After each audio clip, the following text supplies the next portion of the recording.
മാധുരപൂർണ പ്രശോഭിതം ഈ ജീവിതം, ആർദ്രമാം ദൈവസ്നേഹം നിറയും പൂവനം. മാധുരപൂർണ പ്രശോഭിതം ഈ ജീവിതം, ആർദ്രമാം ദൈവസ്നേഹം നിറയും പൂവനം. സ്നേഹദീപനാളമായി വിളങ്ങും ധന്യജീവിതം.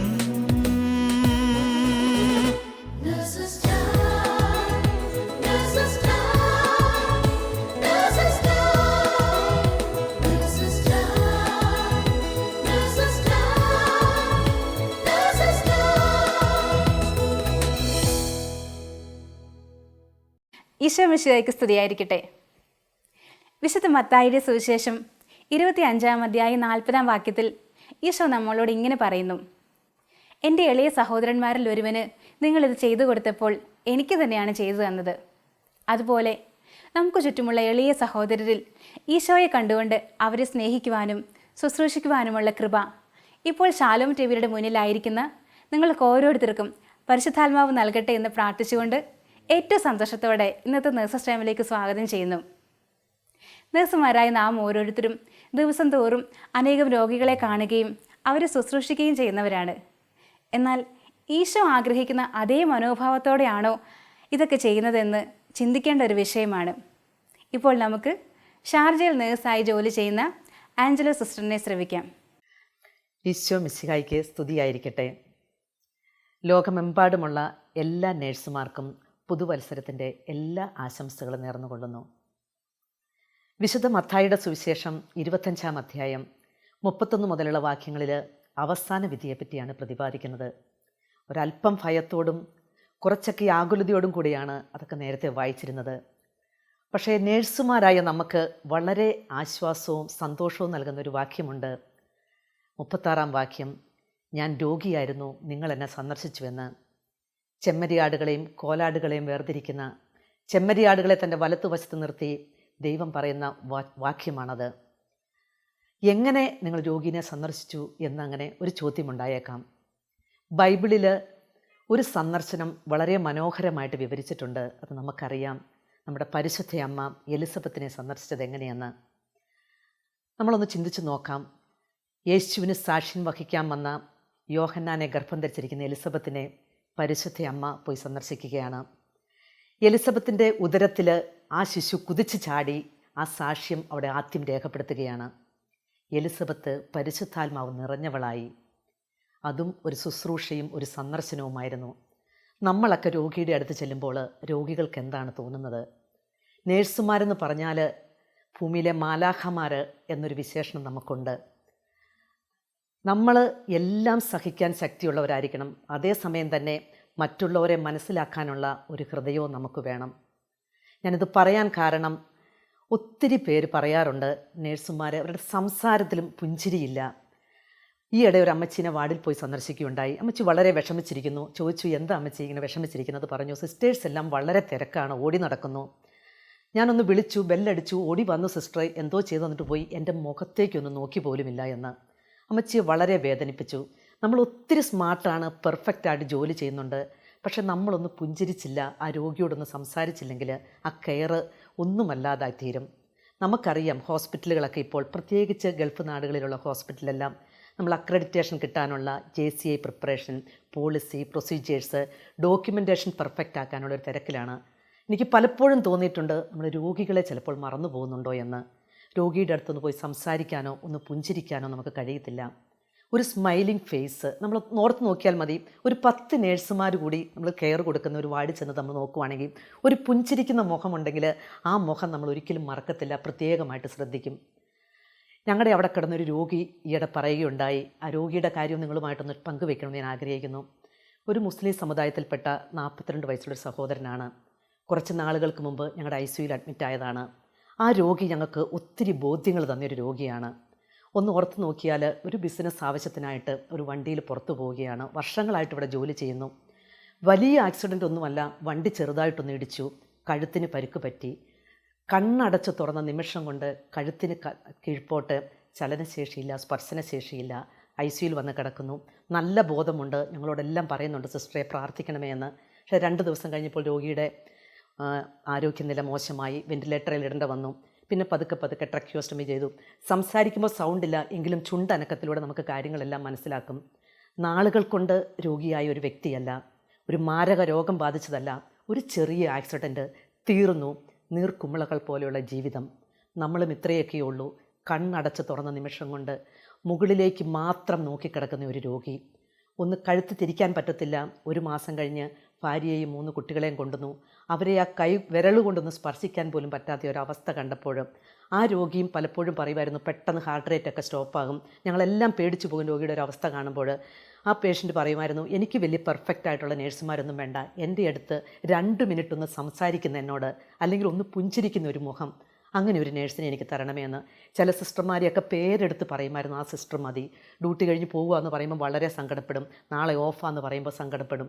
ആ രോഗിയാണ് നമുക്ക് ഒത്തിരി ബോധ്യങ്ങൾ തന്നത്. ഒരത്ഭുത രോഗസൗഖ്യമല്ല എനിക്ക് പറയാനുള്ളത് നിങ്ങളോട്. എപ്പം വേണമെങ്കിലും മരണം സംഭവിക്കാമെന്ന് പറഞ്ഞു. ആ രോഗിക്കിടെ ഒരു ആവശ്യം എന്ന് പറഞ്ഞു കഴിഞ്ഞാൽ ഒന്ന് മാത്രമേ ഉള്ളൂ, എനിക്ക് സ്വന്തമായിട്ടൊന്ന് ശ്വാസം എടുക്കണം. മെഷീൻ്റെ സഹായമില്ലാതെ, ഓക്സിജൻ്റെ സഹായമില്ലാതെ ഒന്ന് ശ്വാസം എടുക്കണമെന്ന്. നമ്മളൊക്കെ എപ്പോഴെങ്കിലും ചിന്തിച്ചു നോക്കിയിട്ടുണ്ടോ ഈ ശ്വാസം എടുക്കുന്നതിനെ പറ്റി, ദൈവം തന്ന ഈ കഴിവിനെ പറ്റി? അത്രയും ഉള്ളൂ.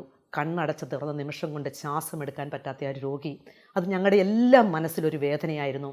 ആ രോഗിയുടെ അടുത്ത് പോയി നിന്ന് നിനക്ക് നാളെ ശരിയാകും, അല്ലെ 2 ദിവസം കഴിഞ്ഞ്, അല്ലെ 10 വർഷം കഴിഞ്ഞ് ശരിയാകുമെന്ന് പോലും പറയാൻ പറ്റത്തില്ല. നമുക്ക് പറയാൻ പറ്റിയത് മാത്രമേ ഇതേ ഉള്ളൂ, ദൈവം അറിയാതെ ഒന്നും സംഭവിക്കുകയില്ല, ധൈര്യമായിട്ടിരിക്കുക.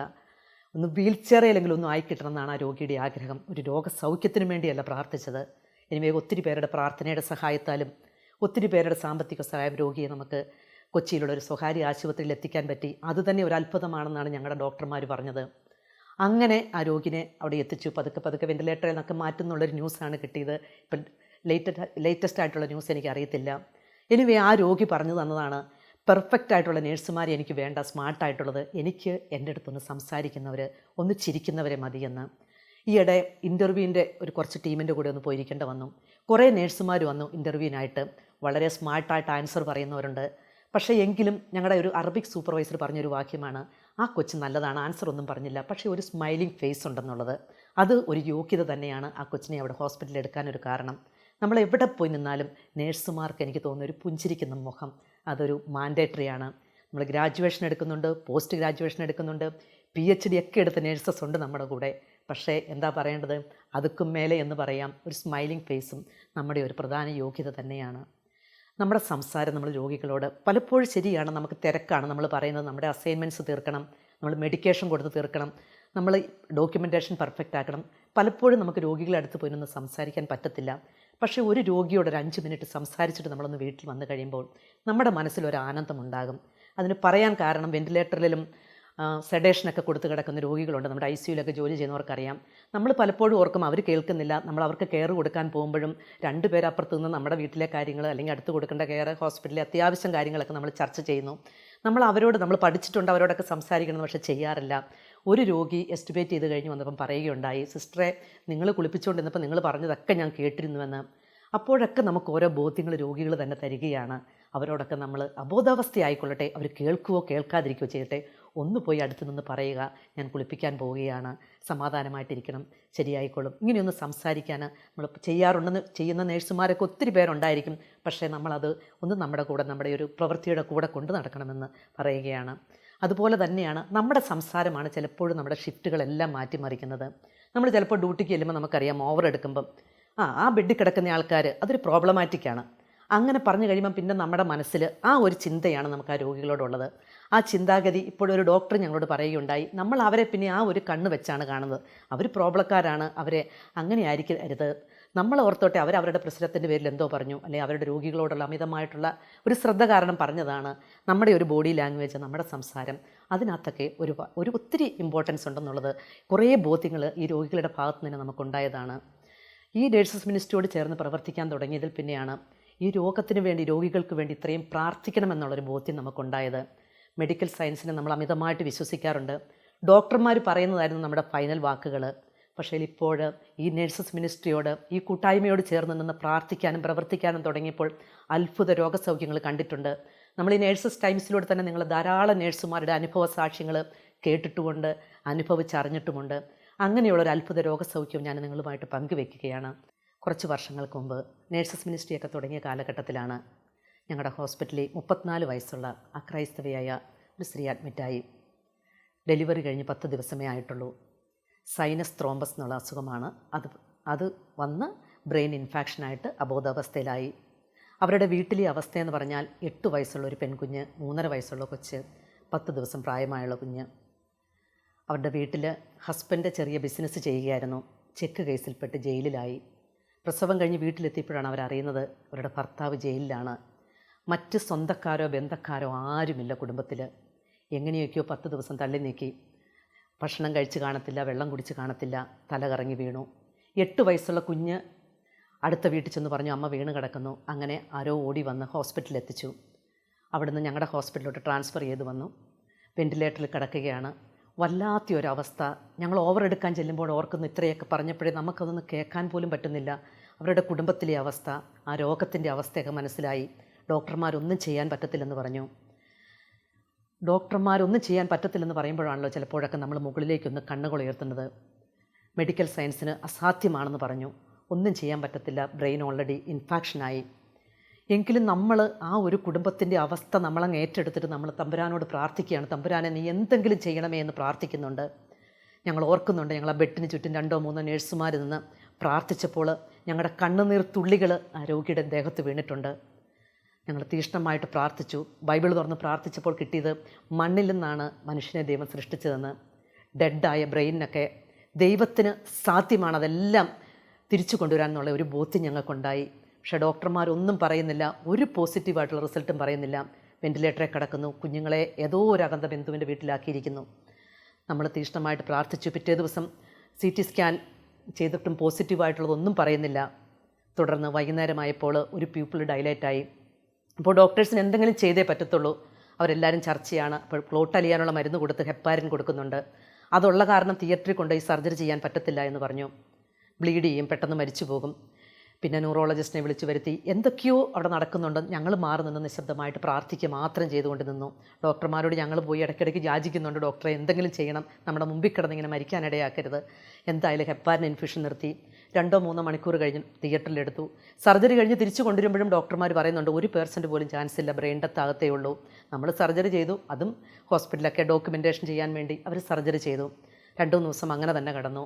4-ാം ദിവസം സെഡേഷൻ നിർത്തി. റൊട്ടീനായിട്ട് ചെയ്യുന്നത് പോലെ സെഡേഷൻ നിർത്തി കഴിഞ്ഞപ്പോൾ അന്നൊന്നും അനങ്ങുന്നില്ല. പിറ്റേ ദിവസം നമ്മൾ സക്ഷനൊക്കെ ചെയ്തപ്പോൾ ചെറുതായിട്ട് കൈയൊന്ന് അനക്കി. അപ്പോൾ ഡോക്ടറോട് പോയി പറഞ്ഞു, ഡോക്ടറെ കൈ അനക്കുന്നുണ്ട് അവർ. അപ്പോൾ പറഞ്ഞു കൈ അനക്കുന്നത് അത് സ്പൈനൽ റിഫ്ലക്സ് ആണെന്ന് പറഞ്ഞു. പക്ഷേ അടുത്ത സെക്ഷൻ ഒരു 5-6 മണിക്കൂർ കഴിഞ്ഞ് നമ്മൾ ചെയ്യുമ്പോഴത്തേക്കും കൈ പതുക്കെ ഒന്ന് മുകളിലോട്ട് ഉയർത്തുന്നത് കണ്ടു. അത് കണ്ട് ഞാൻ ഡോക്ടറോട് പോയി പറഞ്ഞു ഓർക്കുന്നുണ്ട്, ഡോക്ടറെ അങ്ങനെയല്ല, സ്പൈനൽ റിഫ്ലക്സ് അല്ല, നന്നായിട്ട് കൈ അനക്കുന്നുണ്ട്. ഇല്ല സിസ്റ്ററെ, അത് നിങ്ങളുടെ തോന്നലാണ്, നിങ്ങളുടെ ഭയങ്കര ആഗ്രഹമല്ലേ, അതുകൊണ്ട് തോന്നുന്നതാണ്. സ്പൈനൽ റിഫ്ലക്സ് എന്ന് പറഞ്ഞാൽ നമ്മൾ കണ്ടതൊന്നുമല്ല. അത് കേട്ടിട്ടില്ലേ, ലാസേഴ്സ് റിസറക്ഷൻ പോലെ ചില പേഷ്യൻസൊക്കെ എണീറ്റിരിക്കും ബെഡിൽ, സ്പൈനൽ റിഫ്ലക്സ് ബ്രെയിൻ ഡെത്തായിട്ട് കിടക്കുന്ന പേഷ്യൻസ്. അപ്പോൾ അതും ഇതുപോലെയാണ്. അപ്പോൾ ഡോക്ടർമാർ ഒട്ടും ഒരു ശ്രദ്ധ കൊടുക്കുന്നില്ല. കാരണം അവരത് ബ്രെയിൻ ഡെത്ത് എന്നുള്ള രീതിയിൽ അങ്ങ് തള്ളി വെച്ചിരിക്കുകയാണ്. ഞങ്ങൾ മാത്രം ഇത് ഞങ്ങൾക്ക് ആഗ്രഹിക്കാനല്ലേ പറ്റുള്ളൂ, പ്രാർത്ഥിക്കാനല്ലേ പറ്റുകയുള്ളൂ.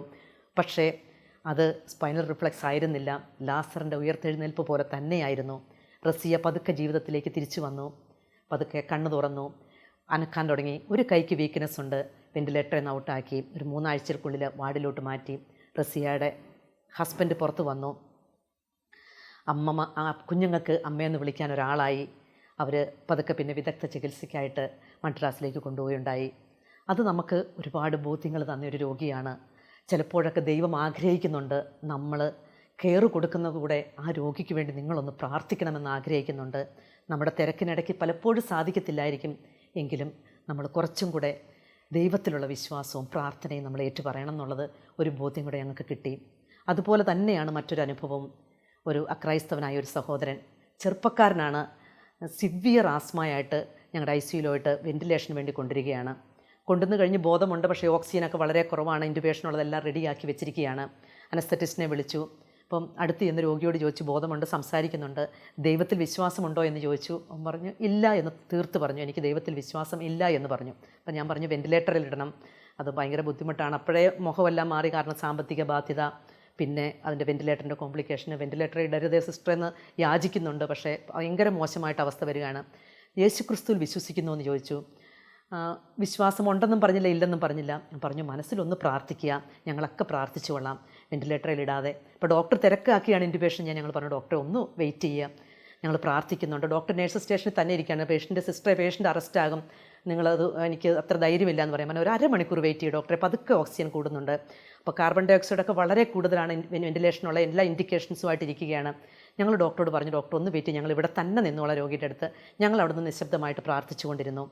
അരമണിക്കൂർ കഴിഞ്ഞ് ബ്ലഡ് ഗ്യാസ് റിപ്പീറ്റ് ചെയ്തപ്പോൾ PCOT നന്നായിട്ട് കുറഞ്ഞു. അപ്പം ഞാൻ ഡോക്ടറോട് വിളിച്ച് പറഞ്ഞു, ഡോക്ടറെ PCOT കുറയുന്നുണ്ട്. അപ്പോൾ ഡോക്ടർ ചോദിച്ചു, നിങ്ങൾ എന്ത് മാജിക്കാണ് നിങ്ങളെല്ലാവരും കൂടി അവിടെ ചെയ്തതെന്നുള്ളത്. നമുക്കറിയാം നമുക്ക് എന്താണ് മാജിക്കുള്ളത്, അത് നമ്മുടെ യേശുക്രിസ്തുവാണ്. നമുക്ക് എന്താണ് മരുന്നുള്ളത്, അതും നമ്മുടെ യേശുക്രിസ്തു. നമുക്ക് പ്രഘോഷിക്കാൻ അവിടെ എന്താണുള്ളത്, നമുക്കവിടെ ഉറക്കെ പ്രഘോഷിക്കാൻ പറ്റത്തില്ല, എങ്കിലും നമ്മുടെ ഉള്ളിൻ്റെ ഉള്ളിൽ നിന്ന് വിളിച്ച് പറയുന്നുണ്ടായിരുന്നു, ഞങ്ങളുടെ മാജിക്ക് യേശുക്രിസ്തുവാന്നുള്ളത്.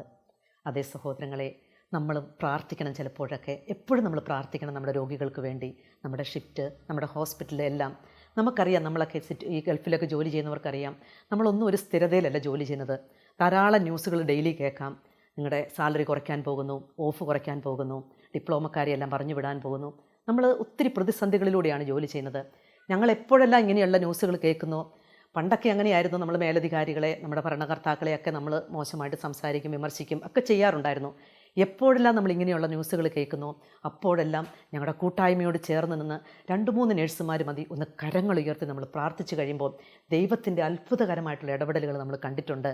ഞാനെപ്പോഴും പറയും, നാട്ടിലൊക്കെ നേഴ്സുമാർ ശമ്പളത്തിന് വേണ്ടിയൊക്കെ നമ്മൾ മുറവിളി കൂട്ടുമ്പോൾ ഞങ്ങളെല്ലാവരും അതോടുകൂടി ഇരുന്ന് പ്രാർത്ഥിക്കുന്നുണ്ടായിരുന്നു. അപ്പോഴൊക്കെ വളരെ മോശമായിട്ട് വേദനിച്ചിട്ടായിരിക്കും ഭരണകർത്താക്കളെയും അധികാരികളെയും ഒക്കെ വളരെ മോശത്തോടെ ചില വൈദികരെയൊക്കെ സംസാരിക്കുന്നത് കേട്ടിരുന്നു. ഞാൻ എപ്പോഴും പറയും, അതൊന്നും വേണ്ട, നമുക്ക് നമ്മുടെ ദൈവം സത്യസന്ധരായിട്ട്, വിശുദ്ധ പൗലോസ് തീത്തോസിൻ്റെ ലേഖനത്തിൽ പറയുന്നുണ്ട്, ഭരണകർത്താക്കൾക്കും അധികാരികൾക്കും നമ്മൾ വിധേയപ്പെട്ടിരുന്ന് സത്യസന്ധമായിട്ട് നിങ്ങൾ ജോലി ചെയ്യുമ്പോൾ നമ്മുടെ ആവശ്യങ്ങൾ ദൈവം അറിഞ്ഞ് സഹായിക്കും നമ്മളെ. എൻ്റെ ദൈവം തൻ്റെ മഹത്വത്തിൻ്റെ സമ്പന്നതയിൽ നിന്ന് യേശുക്രിസ്തു വഴി നമ്മുടെ ആവശ്യങ്ങളെല്ലാം നമുക്ക് നടത്തിത്തരും. അത് ഞങ്ങൾ അനുഭവിച്ചറിഞ്ഞിട്ടുണ്ട് ഈ വർഷങ്ങളായിട്ട്. കാരണം ഞങ്ങളെല്ലാ ഉത്തരവാദിത്തത്തോടെടുത്ത് ജോലി ചെയ്യുന്നതാണ്. നമ്മളെ കഴിഞ്ഞ് യോഗ്യത കുറഞ്ഞവർ, പ്രവർത്തന പരിചയമില്ലാത്തവരൊക്കെ ഉയർന്ന ശമ്പളത്തിലും ഉയർന്ന പോസ്റ്റിലുമൊക്കെ നമ്മുടെ കൂടെ ജോലി ചെയ്യുന്നുണ്ട്. നമുക്ക് ചോദിക്കാൻ പറ്റത്തില്ല, ഇതിങ്ങനെയാണ്, ഇവിടെ ഇങ്ങനെയാണ്, നമ്മളത് അംഗീകരിച്ചേ പറ്റുകയുള്ളൂ. ഞങ്ങൾ അന്നൊക്കെ അവരെയൊക്കെ മോശമായിട്ട് പറഞ്ഞല്ലോ എന്നോർത്ത് വേദനിക്കുന്നുണ്ട്. നമ്മളെപ്പോഴും കരങ്ങൾ ഉയർത്തി ഈ കൂട്ടായ്മയോട് ചേർന്ന് 2 നേഴ്സുമാർ ഒരുമിച്ചിരുന്ന് പ്രാർത്ഥിച്ചാൽ മതി. അധികാരികൾക്ക് വേണ്ടി, നമ്മുടെ മേലധികാരികൾക്ക് വേണ്ടി എല്ലാം പ്രാർത്ഥിച്ചാൽ മതി. ദൈവത്തിൻ്റെ അത്ഭുതകരമായ ഇടപെടൽ നമുക്ക് അനുഭവിച്ചറിയാൻ പറ്റും. അത് മാത്രമാണ് എനിക്ക് പറയാനുള്ളത്. നമ്മുടെ വാക്ക് അത് തീയെ കെടുത്തും. നമ്മുടെ ഹോസ്പിറ്റലിലൊക്കെ നമ്മൾ കുറച്ച് പേരൊന്ന് നന്നായിട്ട് സംസാരിച്ചാൽ മതി. നമ്മുടെ സംസാരം അത് തേനിനേക്കാൾ മധുരമാണ്. ICUലൊക്കെ വരുന്ന രോഗികളെ നമുക്കറിയാം, ചിലപ്പോഴൊക്കെ വളരെ വേദനിക്കാറുണ്ട്. ടെർമിനൽ സ്റ്റേജാണ്, ഒന്നും ചെയ്യാൻ പറ്റത്തില്ല. 80, 90, 100 വയസ്സായിട്ടുള്ളവർ വരെ CPR കൊടുക്കും. മരണം 100% ഉറപ്പായിട്ടുള്ളവർക്കും ഡോക്യുമെൻറ്റേഷൻ കംപ്ലീറ്റ് ആക്കാൻ വേണ്ടി നമ്മൾ CPR കൊടുക്കും. നമ്മുടെ മെഷീൻ്റെ സൗണ്ട്, ഷോക്കിൻ്റെത്, അനാവശ്യമായിട്ടുള്ള മരുന്നുകൾ, ട്യൂബുകൾ, ഇതെല്ലാം അതൊക്കെ വേണ്ടാത്തതാണ്. പക്ഷേ ഹോസ്പിറ്റലിൽ വന്നു കഴിഞ്ഞാൽ നമ്മുടെ പ്രൊസീജിയറാണ് ഇതൊക്കെ ചെയ്യാനുള്ളത്. മറിച്ച് ആ രോഗിയുടെ ചുറ്റും നിന്ന് സ്വന്തക്കാരൊക്കെ നിന്ന് പ്രാർത്ഥിച്ച് അവരെ മരണത്തിലേക്കൊന്ന് ഒരുക്കുകയാണെങ്കിൽ അതെന്ത് നന്നായിരിക്കുമെന്ന് ഓർത്തിട്ടുണ്ട്. നമുക്കൊക്കെ നിസ്സഹായാവസ്ഥയെ നമ്മൾ നിൽക്കുകയായിരിക്കും അവിടെ, എങ്കിലും നമുക്കും കുറച്ചൊക്കെ ഒന്ന് ചെയ്യാൻ പറ്റും, ഒന്ന് പറയാൻ പറ്റും, നിങ്ങളുടെ ഹാർട്ട് റേറ്റ് കുറയുകയാണ്, ഞങ്ങളെല്ലാം ട്രൈ ചെയ്യുന്നുണ്ട്, നമുക്കൊന്ന് ചെറുതായിട്ടൊന്ന് പുഞ്ചിരിച്ച് അവിടെ നിൽക്കാൻ പറ്റും. നമുക്കറിയാം, നമ്മുടെ ആതുര സേവനത്തിൻ്റെ ഉദാത്ത മാതൃകയായ വിശുദ്ധ മദർ തെരേസ ഒരു ദിവസം തെരുവുകളിൽ രോഗികളെ ശുശ്രൂഷിച്ചുകൊണ്ട് നടക്കുകയായിരുന്നു. അപ്പോൾ മാധ്യമപ്രവർത്തകർ ചോദിച്ചു, മദർ, നിങ്ങളിവിടെ എന്ത് ചെയ്യുകയാണെന്ന്. അപ്പോൾ മദർ പറഞ്ഞ മറുപടി ഇതാണ്, ഞാനിവരെ പുഞ്ചിരിക്കാൻ സഹായിക്കുകയാണെന്ന്. അതേ സഹോദരങ്ങളെ, നമുക്കും ഒത്തിരി പേരെ ഒന്ന് പുഞ്ചിരിക്കാൻ നമുക്ക് സഹായിക്കാൻ പറ്റും. ഹോസ്പിറ്റലിൽ ഈ വേദനിപ്പിക്കുന്ന ചികിത്സയും കൈപ്പേറിയ അനുഭവമൊക്കെ കഴിഞ്ഞ് ഒരു കെട്ടു മരുന്നുമായിട്ട് വീട്ടിൽ പോകുമ്പോൾ അവർ നമ്മുടെ ഒരു നല്ല സംസാരം ഓർത്തിരിക്കട്ടെ, നമ്മുടെ ഒരു ചെറു പുഞ്ചിരി അവർ ഓർത്തിരിക്കട്ടെ. ഈ വേദനയുടെ നടുവിൽ നമ്മുടെ പേരോ നമ്മുടെ വേറെ ബൂട്ടോ ഒന്നും അവർ ഓർത്തിരിക്കണ്ട. പക്ഷെ നമ്മൾ അവരെ എങ്ങനെ കംഫർട്ടാക്കി എന്നുള്ളത് കുറച്ച് പേരെങ്കിലും ഓർത്തിരിക്കും. അത് മതി നമുക്ക്. അതുപോലെ മറിച്ച് മരണത്തിലേക്ക് വീഴുന്നവർ നമ്മുടെ ഒരു നല്ല പുഞ്ചിരി കണ്ടിട്ട് അവരുടെ കണ്ണുകൾ അടയട്ടെ, നമ്മുടെ ഒരു നല്ല സംസാരം കേട്ടിട്ട് അവരുടെ കാതുകൾ അടയട്ടെ. നമുക്ക് പറ്റും, നമ്മൾ ശ്രമിക്കുവാണെങ്കിൽ നമുക്ക് പറ്റും ഇത്. അങ്ങനെ തുടക്കത്തിൽ പ്രതിപാദിച്ച ചെമ്മരിയാടുകളെ വലത്തുവശത്ത് നിർത്തിയിട്ട്, ഞാൻ രോഗിയായിരുന്നു, നീ എന്നെ സന്ദർശിച്ചു, അതുകൊണ്ട് നീ എൻ്റെ വലതുവശത്ത് നിൽക്കാൻ പറഞ്ഞ് ആ ദൈവം തമ്പുരാൻ്റെ മുമ്പിൽ നിൽക്കുമ്പോൾ ഞാൻ ഏറ്റവും നന്നായിട്ട് എൻ്റെ രോഗിനെ സന്ദർശിച്ചു ശുശ്രൂഷിച്ചുവെന്ന് നമുക്ക് പറയാൻ പറ്റണം. അതിന് ലോകമെമ്പാടുമുള്ള നേഴ്സുമാരെ ദൈവം ധാരാളമായിട്ട് അനുഗ്രഹിക്കട്ടെ. എല്ലാവർക്കും അതിൻ്റെ പ്രത്യേക കൃപ പരിശുദ്ധാത്മാവ് വർഷിക്കട്ടെ എന്ന് പ്രാർത്ഥിക്കുന്നു. സകല വിശുദ്ധരും പരിശുദ്ധ അമ്മയും നമുക്ക് വേണ്ടി മധ്യസ്ഥം പ്രാർത്ഥിക്കട്ടെ. ആമേൻ.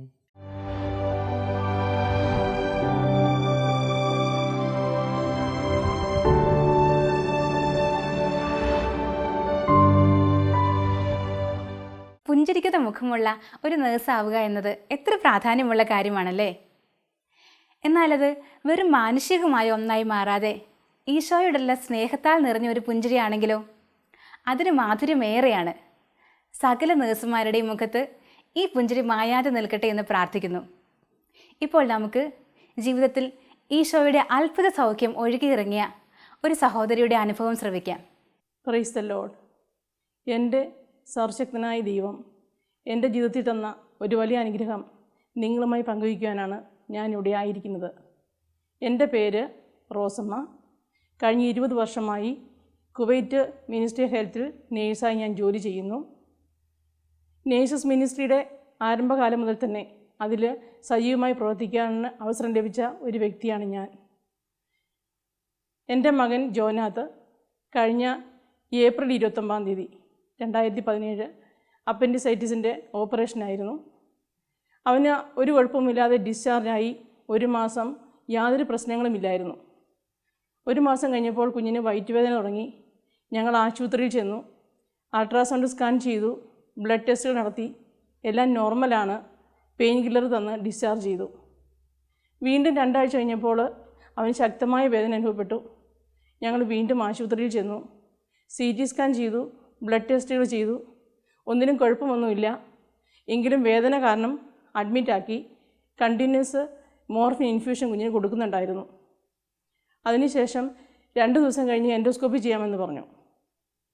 ഞാൻ ഉടൻ തന്നെ നേഴ്സസ് മിനിസ്ട്രിയിൽ എൻ്റെ സഹോദരന്മാരോട് വിളിച്ചു പറഞ്ഞു.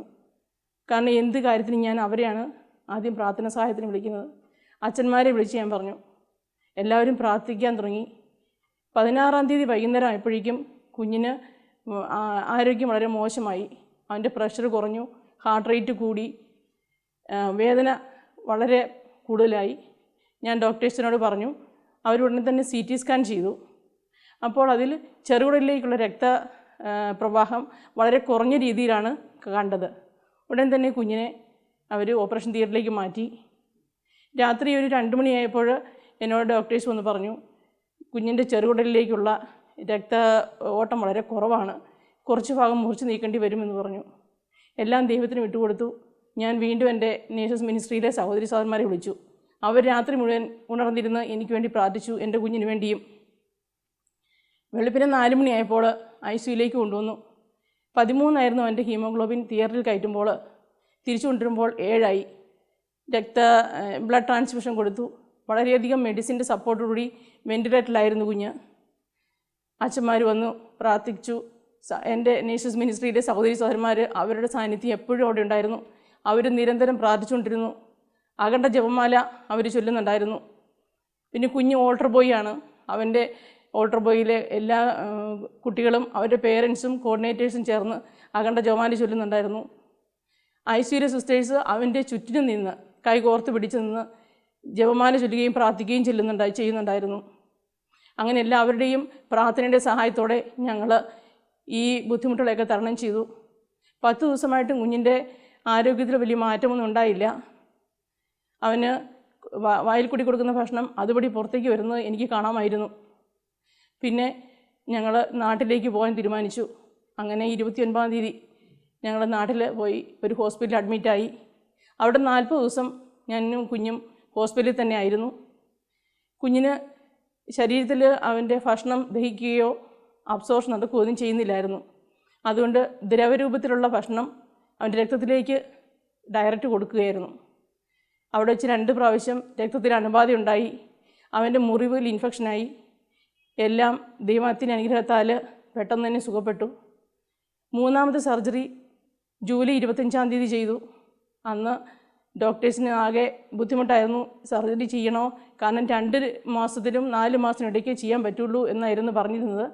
പക്ഷേ അവൻ്റെ കൊടുക്കുന്ന ഭക്ഷണം മുഴുവനും പുറത്തേക്ക് വരുന്നു. അപ്പോൾ യൂറിൻ്റെ അളവ് വളരെ കുറയുന്നു. അതുകൊണ്ട് അവർ പറഞ്ഞു ഇനി കിഡ്നിയും കൂടി ബുദ്ധിമുട്ടാകും, അതുകൊണ്ട് എയർലി തന്നെ സർജറി ചെയ്ത് നോക്കാം എന്ന് പറഞ്ഞ് അങ്ങനെ അവർ സർജറിക്ക് എടുത്തു. അങ്ങനെ സർജറി ചെയ്ത് 10 ദിവസം എന്നോട് പറഞ്ഞു അവൻ്റെ തുന്നി ചേർത്ത ഇൻഡസ്ട്രീന് അത് ഹെൽത്തി ആണോ എന്ന് നോക്കണം. അങ്ങനെ ഞങ്ങൾ പ്രാർത്ഥനയോടെ ഞാനും കുഞ്ഞും എപ്പോഴും പ്രാർത്ഥിക്കും. പിന്നെ കുവൈറ്റിൽ നിന്ന് എല്ലാവരും ഫോൺ വിളിച്ച് പ്രാർത്ഥന തരും. നാട്ടിലും എല്ലാവരും പ്രാർത്ഥന തന്നെയാണ് കുഞ്ഞിന് വേണ്ടി ചെയ്തുകൊണ്ടിരുന്നത്. ഞാൻ മുട്ടിന്മേൽ നിന്ന് പ്രാർത്ഥിക്കും. കുഞ്ഞും എപ്പോഴും അവന് ഭയങ്കര വിശ്വാസം, എന്നേക്കാളും കൂടി വിശ്വാസം എനിക്ക് തോന്നുന്നു കുഞ്ഞിനായിരുന്നു തോന്നുന്നു. അവനും ഭയങ്കര വിശ്വാസം. എന്തെങ്കിലും ബുദ്ധിമുട്ട് വരും പറയും അമ്മയെ പ്രാർത്ഥിക്കുക ഇപ്പം തന്നെ കുറയുമെന്ന് പറയും. പിന്നെ ഞാൻ രാത്രി അവൻ ഉറങ്ങുമ്പോഴും മുട്ടിന്മേൽ നിന്ന് നിലവിളിക്കും. പകൽ സമയത്ത് എന്തെങ്കിലും ബുദ്ധിമുട്ട് ഞാൻ ടോയ്ലറ്റിൽ കയറി കതകടച്ച് അവിടെ നിന്ന് ഞാൻ പ്രാർത്ഥിക്കും. അങ്ങനെ ദിവസങ്ങൾ 40 ദിവസം കഴിഞ്ഞു. ഡോക്ടേഴ്സ് പ്രതീക്ഷിച്ചതിനേക്കാളും വളരെ പെട്ടെന്ന് തന്നെ കുഞ്ഞിനെ ഡിസ്ചാർജ് ആക്കാൻ പറ്റി. അവന് ആ രക്തത്തിലേക്ക് കൊടുത്തുകൊണ്ടിരുന്ന ഫുഡ് നിർത്തി വായിൽ കൂടി കൊടുക്കാൻ തുടങ്ങി. എല്ലാം അവർക്ക് തന്നെ വളരെ സർപ്രൈസ് ആയിരുന്നു അവൻ്റെ ആ റിക്കവറി സ്റ്റേജ്. അങ്ങനെ 40 ദിവസം കഴിഞ്ഞപ്പോൾ ഞങ്ങളെ ഡിസ്ചാർജ് ആക്കി. 5 ദിവസം കഴിഞ്ഞപ്പോൾ ഞങ്ങൾക്ക് അപ്പോയിൻമെൻറ്റ് തന്നു. അപ്പോൾ വീട്ടിൽ ചെന്ന് വീട്ടിലെ ഫുഡുമായിട്ട് അഡ്ജസ്റ്റ് ചെയ്ത് അപ്പോയിൻമെൻറ്റിൻ്റെ അന്ന് വരാൻ പറഞ്ഞു. 5 ദിവസം കഴിഞ്ഞ് ഞാനും മോനും കൂടി വീണ്ടും അപ്പോയിൻമെൻറ്റിന് ഡോക്ടേഴ്സിൻ്റെ അടുത്തെത്തി. ഡോക്ടേഴ്സ് എല്ലാവരും ഓടി എത്തി. ഹായ് ജോനാഥ്, നീ പോയ ആളല്ലല്ലോ തിരിച്ചു വന്നിരിക്കുന്നത്, നല്ല മിടുക്കനായിട്ടാണല്ലോ എത്തിയിരിക്കുന്നത്. എല്ലാവർക്കും ഭയങ്കര സന്തോഷമായിരുന്നു. അവർ പറഞ്ഞു നിങ്ങളുടെ പ്രാർത്ഥനയാണ് നിങ്ങളെ ഇത്രയും ബലപ്പെടുത്തിയതും അവന് ധൈര്യം കൊടുത്തതും. അവനെ ഒത്തിരി, അവൻ്റെ ആ മനധൈര്യത്തിന് അവനൊത്തിരി അവനെ അപ്രീഷിയേറ്റ് ചെയ്തു. ഇതിൽ മിക്ക ഡോക്ടേഴ്സും അക്രൈസ്തവരായിരുന്നു. ഞങ്ങളുടെ വിശ്വാസവും പ്രാർത്ഥനയും കണ്ട് അവർ ഞങ്ങളെ കുറച്ചുകൂടി ബലപ്പെടുത്തി. അവർ പറഞ്ഞു പ്രാർത്ഥിച്ചുകൊള്ളൂ, എല്ലാം നിങ്ങളുടെ ദൈവം നിങ്ങൾക്ക് ശരിയായി തരും. വളരെ സന്തോഷമായിരുന്നു അവർക്ക് അവനെ കണ്ടപ്പോൾ. ഇറ്റ് വാസ് എ ട്രാജഡി എന്നായിരുന്നു ചീഫ് ഡോക്ടർ അവനെ കണ്ടപ്പോൾ പറഞ്ഞത്. അത് കഴിഞ്ഞ് ഞങ്ങൾ വീട്ടിൽ വന്നു. വീണ്ടും 5 ദിവസത്തോടെ കഴിഞ്ഞ് കുവൈറ്റിലേക്ക് ഞങ്ങൾ യാത്ര ചെയ്തു. യാത്രയിലുടനീളം ദൈവം അവനെ സംരക്ഷിച്ചു. ഞങ്ങൾ നാട്ടിലായിരുന്നപ്പോൾ പലപ്പോഴും നേഴ്സസ് മിനിസ്ട്രിയിലെ സഹോദരന്മാർ ഞങ്ങളുടെ വീട്ടിൽ വന്ന് പ്രാർത്ഥിക്കുമായിരുന്നു. പള്ളിയിലെ യൂക്കറിസ്റ്റിക് മിനിസ്റ്റേഴ്സ്, അതുപോലെ എൻ്റെ കൂടെ ജോലി ചെയ്യുന്നവർ, എൻ്റെ ജീവിത പങ്കാളിയോട് ജോലി ചെയ്യുന്നവർ, ഞങ്ങളെ അറിയാവുന്ന സകല മനുഷ്യരും ഈ കുഞ്ഞിന് വേണ്ടി പ്രാർത്ഥിക്കുകയായിരുന്നു. പലരും വന്ന് എന്നോട് നേരിട്ട് പറയുകയാണ്, മോൻ്റെ ഈ സംഭവം ഞങ്ങളെ കണ്ണു തുറപ്പിച്ചു. ഞങ്ങളുടെ പള്ളിയിലെ അച്ഛൻ എന്നോട് പറഞ്ഞു അവനിലൂടെ പലരും മഹത്വീകരിക്കപ്പെടണം, അതിനൊരു സാക്ഷ്യമാണ് അവന്, നീ ശക്തിപ്പെട്ട് പ്രാർത്ഥിച്ചുള്ളൂ എന്ന് പറഞ്ഞു. എൻ്റെ നേഴ്സസ് മിനിസ്ട്രിയിലെ സഹോദരന്മാർ എനിക്ക് എപ്പോഴും ധൈര്യം തന്നു. അങ്ങനെ എൻ്റെ കൂടെ ജോലി ചെയ്യുന്നവർ പലരും ഞങ്ങൾക്ക് ഒത്തിരി സഹായം ചെയ്തു തന്നു. എല്ലാവരും ഈ അവസരത്തിൽ നന്ദിയോടെ ഓർക്കുകയാണ്. അവർക്ക് വേണ്ടി ഞാൻ പ്രാർത്ഥിക്കുകയും ചെയ്യുകയാണ്. ഈ അവസരം തന്ന ദൈവത്തിന് ഒത്തിരി നന്ദി പറയുന്നു. എല്ലാവരോടും ഞാൻ പറയുകയാണ്, പ്രാർത്ഥിച്ചാൽ ദൈവം ഉപേക്ഷിക്കുകയില്ല. നമ്മുടെ പ്രാർത്ഥന നീതിമാനായ ദൈവം കേൾക്കും.